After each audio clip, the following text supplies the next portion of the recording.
नमस्कार, चंद्रकांत भाई भट्ट अमेरिका से। कभी कभी मैं सोचता हूँ कि ये मंदिरें,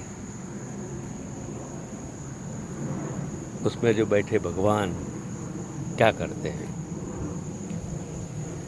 जवाब मिलता है कि उस ज़माने में, उस परिस्थितियों में, इस संजोगों में इन मंदिरों ने, और आज भी वो मंदिर जो रोजी और रोटी भी देता है, ये पत्थर की मूर्ति कुछ नहीं करती, लेकिन पत्थर की मूर्ति के पीछे छुपा एक विश्वास, मैं अंधविश्वास नहीं, एक विश्वास, और उसके साथ जुड़े हुए हजारों लोगों की रोजी रोटी है।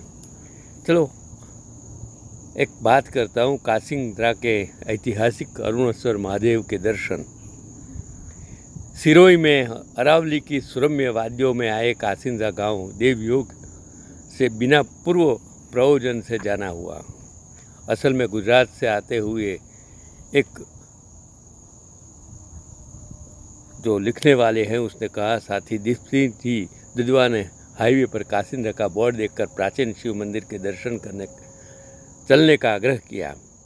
और ये फिर कहानी शुरू होती है कि नदी के किनारे बसे इस गांव में शिवजी के दो ऐतिहासिक और प्राचीन मंदिर बने हुए हैं, एक अरुणेश्वर महादेव और दूसरा काशी विश्वनाथ जी का मंदिर।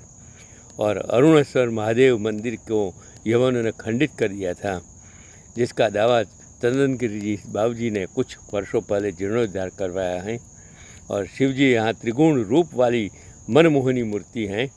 और कोसिंद्रा के प्रहलाद जी राजपुरोहित ने बताया कि सैकड़ों वर्षों से गांव के लोगों ने मंदिर के जीर्णोद्धार के लिए खुदाई के प्रयास किए, लेकिन सांप निकलने की वजह से यह संभव नहीं हो पाया। फिर गांव वालों की प्रार्थना पर चंदनगिरी जी बाबूजी ने हुक्म दिया कि अब कोई बाधा नहीं आएगी, और उसके बाद ही मंदिर का जीर्णोद्धार संभव हुआ। और इस मंदिर में हरिद्वार से आए हुए एक साधु पिछले 2 वर्षों से यहाँ रहते हैं। और मंदिर के सामने ही थोड़ी दूरी शिव के चरण धोती हुई नदी बहती है। और दूसरा मंदिर काशी विश्वनाथ जी का है, जिसका जीर्णोद्धार संत राज भारती जी की देखरेख में हुआ है। और कोसिंद्रा गांव की आबादी करीब 170 परिवारों की होगी। इतना छोटा गांव की मैं बात करता हूं। तो गांव में बहुत ही मीठा पानी है। गांव का मुख्य व्यवसाय खेती और पशुपालन है। और इस गांव की मुख्य कैश क्रॉप फसल सौंफ है। यहाँ की सौंफ गुजरात की ऊंझा मंडी में सबसे ऊंची दरों पर ज़्यादा दाम पर बिकती है। और कोसिंद्रा गांव चारण सिरदारों की जागीरी का गांव है। यहाँ अमर सिंह जी चारण सरपंच रह चुके हैं, जिसका डेयरी का बड़ा काम है। और अमर सिंह जी के पास 100 से अधिक गिर नस्ल की गायें हैं। और गांव के टीचर प्रहलाद सिंह राजपुरोहित ने बताया कि इस गांव में चारण, राजपुरोहित, सुथार, मेघवाल, भील, गोस्वामी, दर्जी समेत विभिन्न जातियों के लोग आपस में भाईचारे से रहते हैं। और नई पीढ़ी में बड़ी संख्या में इस गांव के नौजवान सरकारी नौकरी में लग चुके हैं। और गांव में प्रवेश करते ही एक कासावुड नाम की होटल बनी हुई है। और बताते हैं यहीं कुछ कमरे वगैरह लकड़ी से बनाए हुए हैं। यह किसी की बाहरी होटलियर ग्रुप की है। इस गांव के सभी वर्गों के बीच सामाजिक समरसता और एकता की आसपास गांव के लोग भी प्रशंसा करते हैं। और प्रहलाद शाह के मुताबिक यह गांव भी एक ऐतिहासिक है।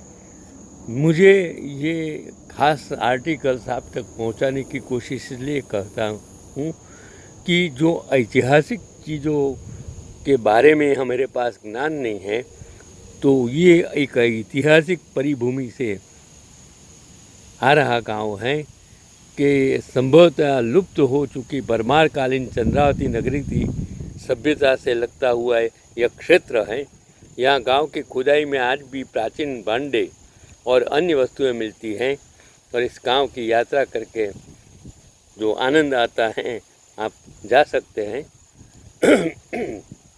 तो पॉलिटिकल साइंस के असिस्टेंट प्रोफेसर श्री देवराज जी गौड़ के मुताबिक कासिंद्रा नायका देवी चालुक्य वंश की महारानी के शौर्य गाथा का साक्षी हैं। और मोहम्मद गोरी को जब पता चला कि गुजरात पर एक विधवा रानी का शासन है तो उसने गुजरात पर आक्रमण कर दिया और पूर्व सूचना के आधार पर नायिका देवी की सेना ने गुजरात की राजधानी पाटन से दूर आबू पर्वत की तलहटी में कासिंद्रा के निकट पहुंचकर गौरी से युद्ध किया।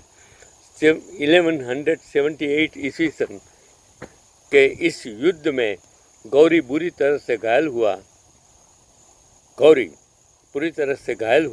और उसे प्राण बचाकर भागना पड़ा। इसके बाद गौरी ने कभी गुजरात की ओर मुँह कर नहीं देखा। ये जो बात मैं करता हूँ उस ज़माने की एक ऐतिहासिक कहानी के लिए मैंने बात की कि अब और एक आगे कहानी कि क्रांतिकारी नेता तात्या टोपे को राजपूतों ने कभी कहीं भी सहायता नहीं मिल रही थी। तब मेवाड़ के कोठारिया ठिकाने के सामंत रावत जोशी जी चौहान ने तात्या टोप पर उनके सैनिकों को रकमगढ़ का किला सौंप दिया।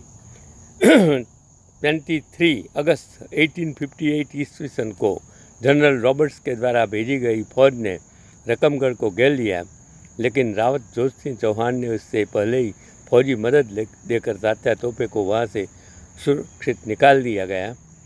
हवा महल, जिसे हवाओं का महल भी कहा जाता है और भारत के राजस्थान के जयपुर में स्थित एक खूबसूरत संरचना है और उसका निर्माण 1799 में कछवाहा राजपूत वंश के शासक महाराजा सवाई प्रताप सिंह द्वारा किया गया था। और संरचना के पीछे वास्तुकार लालचंद उस्ताद थे और सिटी पैलेस के किनारे स्थित हवा महल को जनाना या महिलाओं के कक्षों का विस्तार करने के लिए बनाया गया था। और महल की बाहरी हिस्सा मधुमक्खी के छत्ते जैसा दिखने वाला 5 मंजिला है, जिसमें 953 छोटी खिड़कियां हैं जिन्हें झरोखा कहा जाता है, जो जटिल जाली से सजाए गए हैं। यह डिज़ाइन ठंडी हवा के मार्ग को सुविधाजनक बनाता है और एक वास्तुशिल्प विशेषता जो दमनकारी गर्मी को कम करने के मदद करती है। लाल और गुलाबी बलुआ पत्थर से निर्मित ये हैं। दार अल हजर, जिसे इमाम रॉक पैलेस के नाम से भी जाना जाता है, यमन में वादी डाहर घाटी में एक उल्लेखनीय वास्तुशिल्प चमत्कार है। मैं अलग अलग कहानियों आप तक पहुंचाने की ऐतिहासिक चीज़ें बताने के प्रयत्न करता हूं और 1930 के दशक में यमन के इतिहास में एक प्रमुख व्यक्ति इमाम याह्या द्वारा निर्मित महल उनके ग्रीष्मकालीन निवास के रूप में कार्य करता था। यह संरचना यमनी डिजाइन का एक आकर्षक उदाहरण है जो इस पर बनी चट्टान के साथ पूरी तरह से मेल खाती हैं, जिससे यह भ्रम पैदा होता है कि यह प्राकृतिक परिदृश्य का विस्तार है। यह महल अपनी अनूठी वास्तुकला के लिए प्रसिद्ध है, जिसकी विशेषता जटिल जाली और खूबसूरती से तैयार की गई खिड़कियां वाली ऊंची और संकीर्ण इमारतें हैं।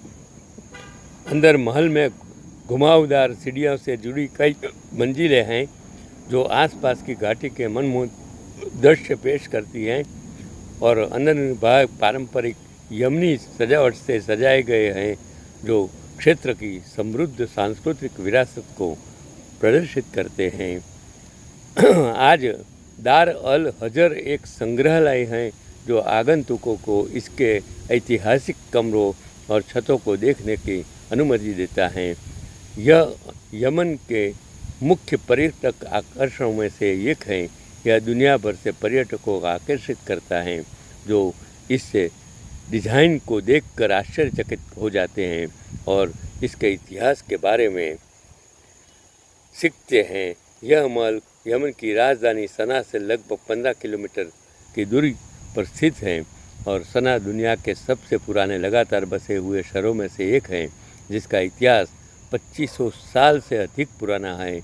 शहर की प्राचीन वास्तुकला, जिसमें इसके प्रसिद्ध बहुमंजिला टावर घर भी शामिल हैं और मैग्नेट रॉक पैलेस के लिए एक आश्चर्यजनक पृष्ठभूमि प्रदान करती हैं और हरी भरी वादी धार घाटी में दार अल हजर का स्थान इसकी अपील को बढ़ाता है, जो आमतौर पर यमन से जुड़े शुष्क परिदृश्यों के विपरीत एक हरा रंग पेश करता है।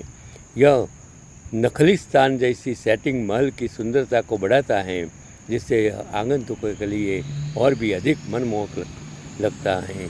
तो मैंने आज आपको 4 चीज़ें बताई, वन बाय वन, जो अलग अलग ऐतिहासिक परिपृष्ठ में परिभूमि से आई हुई हैं। तो उस ज़माने में इस परिस्थितियों में जिस तरह महले शहर बनाए गए थे और आज भी वो टिके हुए हैं, किस तरह बनाए होंगे, एक आपके लिए, आर्किटेक्ट लोगों के लिए, समाज के लिए, देश और दुनिया के लिए एक सबसे बड़ा आकर्षण है। जब विज्ञान इतना विकसित नहीं हुआ था, जब ट्रांसपोर्टेशन सुविधा नहीं थी, तब इन परिस्थितियों में किस तरह ये बनाए होंगे, वो आपके लिए आज सोचने की और समझने की, क्योंकि आज हम एक ऐतिहासिक धरोहर पार्लियामेंट हाउस बनाते हैं और एक ही बारिश में ऊपर से पानी गिरता है। जब विज्ञान इतना विकसित हुआ है, तब इतने वर्षों पहले बने ये महल शहर आज भी कुछ उसका हुआ नहीं है, कुछ टूटा नहीं है। क्यों? यही आज का मेरा पैगाम। चंद्रकांत भट्ट, अमेरिका से।